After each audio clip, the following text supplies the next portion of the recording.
area তোমার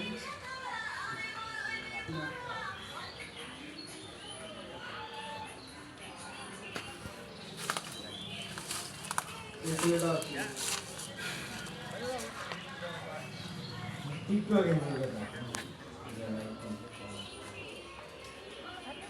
এলে যৌবন কাল পার হয়েছে এখন খাবার না টিকটক দেখতে চাই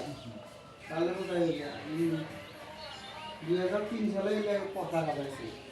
15 সাল পর্যন্ত তারপর জেনারেশন তো এগুলো চেনে না ডাক্তারের নাম লোকে চেনে না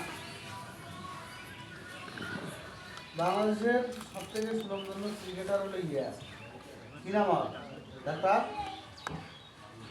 অবসর হয়েছে ওর সাথে আমার একটা স্মৃতি আছে